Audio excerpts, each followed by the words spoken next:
Salute to Kai tonight. Remember what I always tell you, Kai. Stay away from these dirty ass niggas. Yo! These hip hop fucking old school journalists who don't really want to see you succeed. You ain't never even claimed to be a journalist. That's why people get. I saw somebody. That's fucking. I said the somebody same got thing mad. Shut up. I gave him the exact same advice. This is crazy. Somebody got mad in one of my group chats the other day because the Kai didn't know the name of JayZ's first album. The name of JayZ's first album is older than Kai Sanat. Reasonable Doubt is 26. Kai is 22. Like, I don't care that he don't know that. Why does he have to be a hip-hop historian? Exactly. Stop it with it. I don't care that he don't know that. Let the youth be young, He never claimed to be that person. By the way, but there's things you can ask me as a 45-year-old about the 80s. I don't know. AIDS? Oh my God. No, that's a good Sham one. ain't the God throwing some shade at journalists who's defending Diddy, saying that they ain't worth listening to. When Cassie, you know the artist Cassie. Oh, yeah. It started when she filed a lawsuit against him for past abuse. But weren't they were they married? They've been together for a long time. They were together for a while, yeah.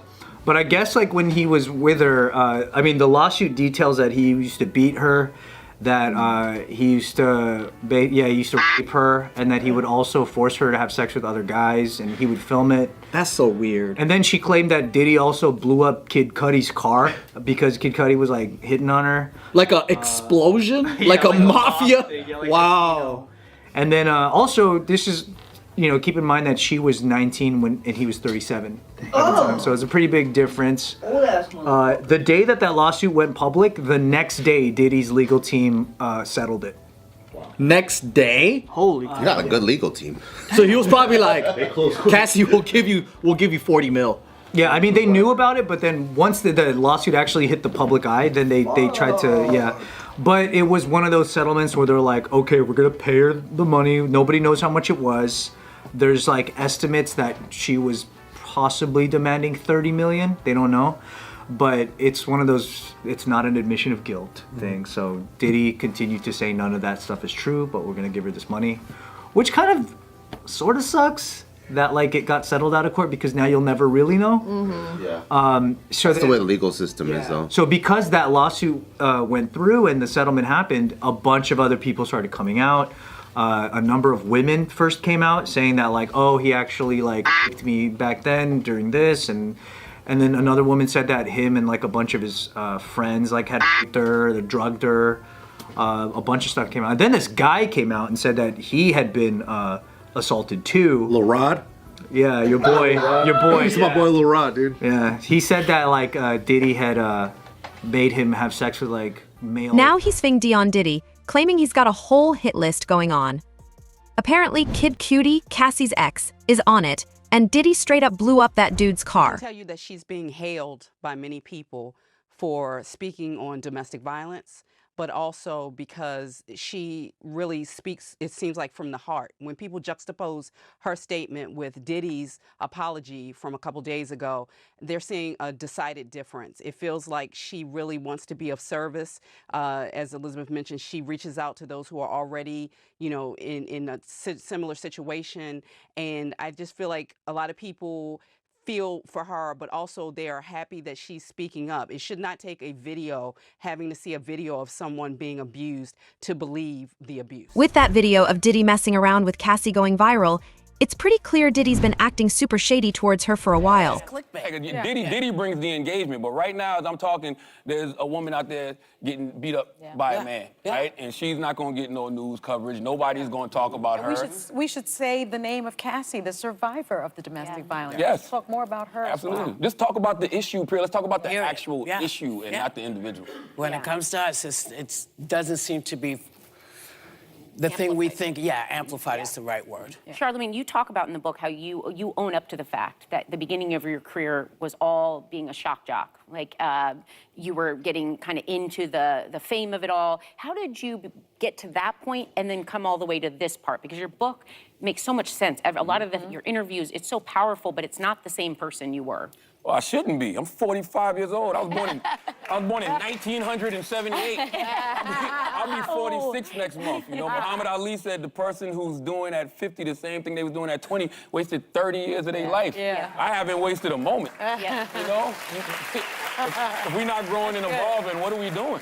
Well, because you've also been very open about your mental health journey, seeking out therapy, battling daily anxiety, panic attacks. So one thing I also learned is that you're a tree hugger. That is one step I have not taken. A tree hugger. Yeah, I got a chapter in the book called Tree Hug the Block.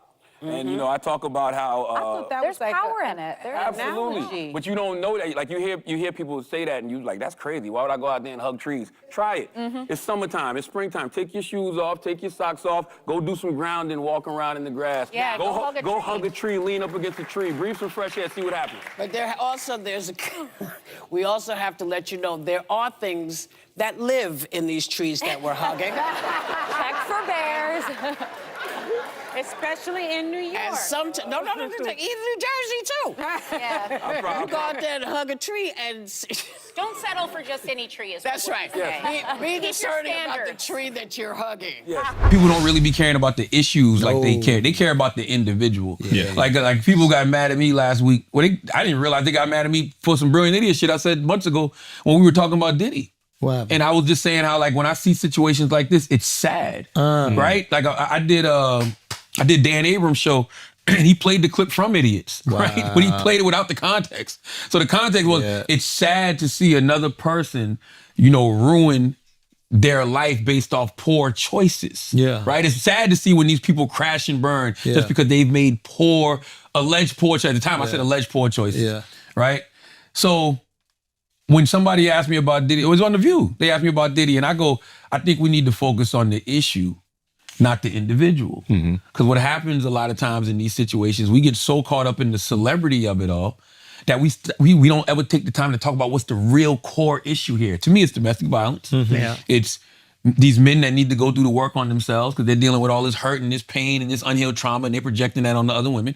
And it's the patriarchy. Because you got a guy like a Diddy who's in a position of power who probably don't look at any woman as an equal or it's a sociopathic, power-hungry narcissist. But that's still all mental health related. That's still all something that you need to go be get crazy checked. people out there. Yes.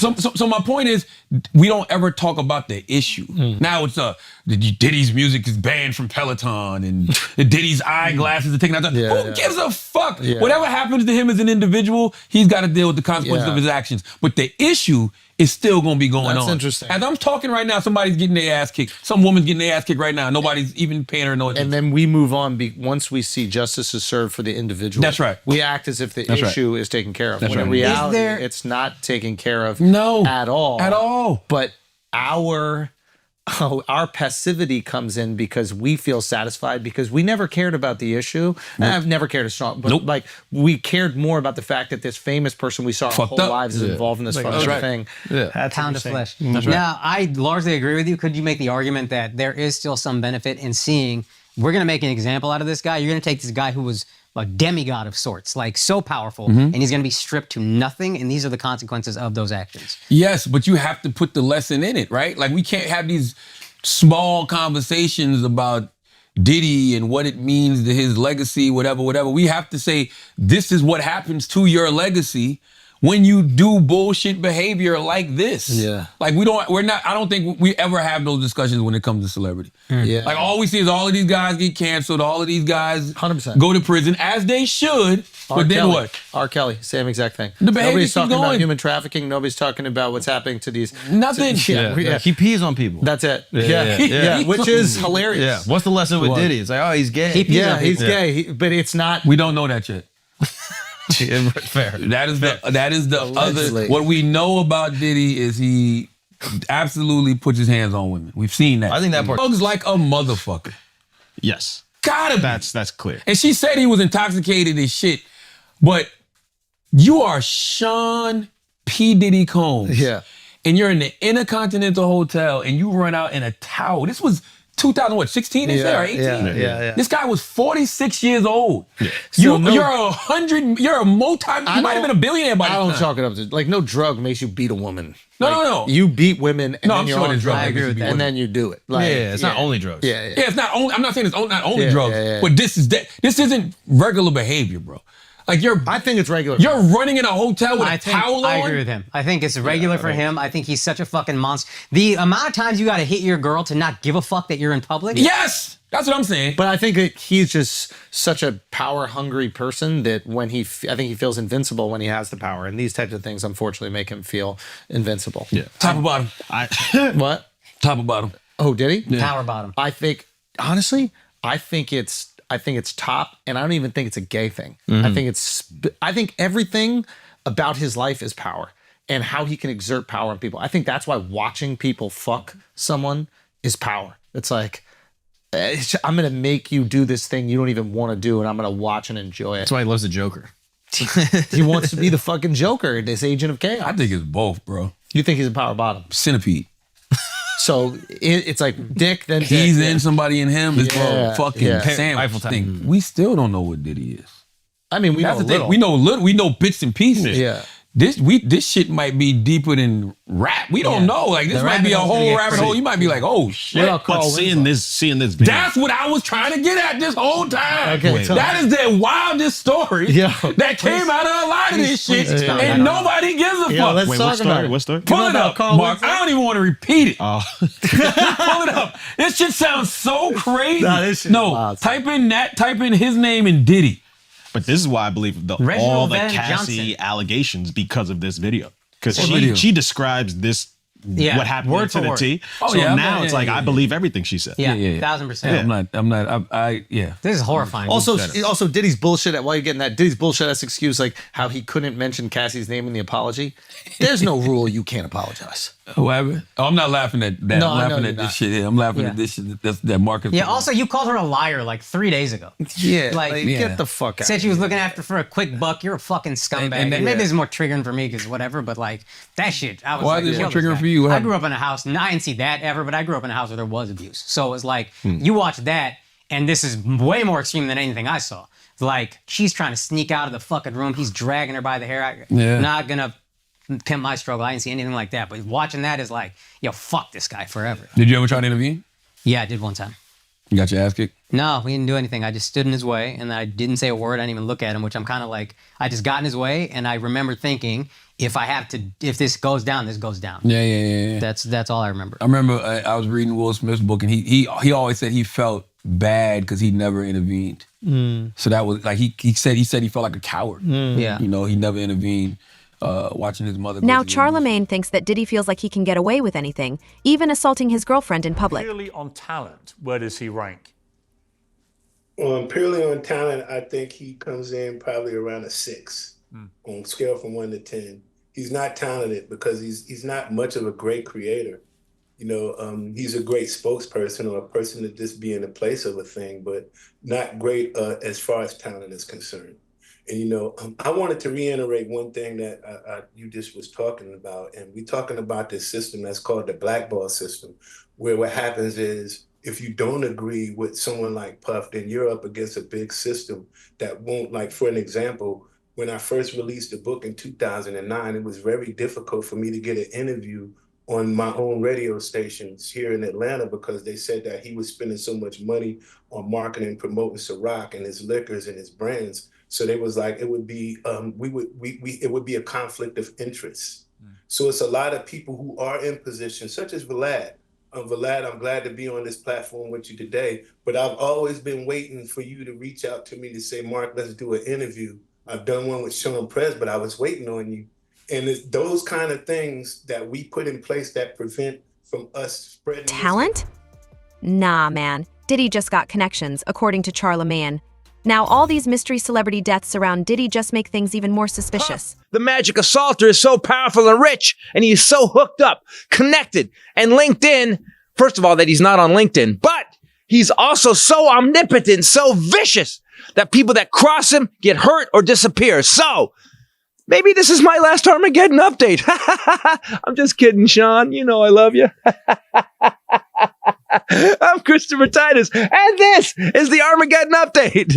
Every breath he takes, every move he makes. You know, he stole that from Sting, and he has to pay Sting $5 of his apartment with the firearm in pursuit of a rival industry executive whom he learned was nearby. All right, never mind. He could have absolutely killed Tupac if he's doing shit like that. He's assassinating rival industry executives. Yeah. Yep. So for what it's worth, I don't know if you clarified, but the car explosion was actually Kid Cudi being the victim. So Kid Cudi's car exploded in his driveway, and P. Diddy is the one that's blamed. Basically, Charlamagne is saying that anybody who messes with Diddy ends up dead. Now he's implying that Diddy is somehow connected to Tupac and Biggie's murders, which is nuts. The book is great, by the way. Thank you very much. In the book, you also say this. You say we need to have some difficult conversations about hip-hop and how it can be both a positive cultural force and self-destructive.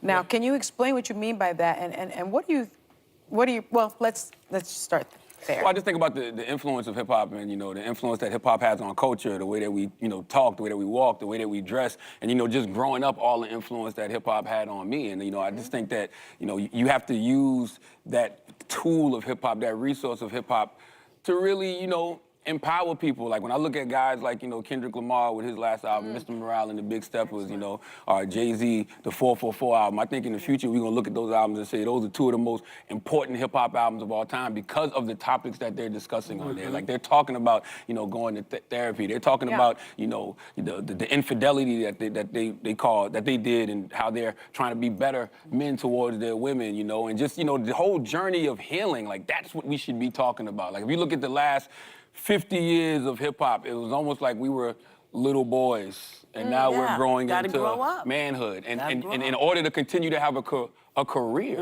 like you do have to grow up. Yeah, you do. And I'm not sure if you want to answer this, but what are your thoughts on everything going on with Diddy right now? I think when it comes to that situation, man, I think we shouldn't focus on the individual. We should focus on the issue. Because I think what happens a lot of times is, you know, because of the celebrity, we get lost in talking about the celebrity and not talking about the actual issue. The issue is domestic violence. The issue is exactly what I just said about, you know, men not going to do the proper work on themselves, and they're dealing with a lot of pain and a lot of hurt and unhealed trauma, and they're projecting that pain and that hurt on the other people. The issue is patriarchy, right? Because as long as you have a system where men feel superior to women and they're dealing with that pain and they're dealing with that hurt, they're going to project that. You know, we're going to continue to project that onto our women. So I think those are the issues that we should be discussing as opposed to talking about the individual. And we tend to do that a lot as a society. We get lost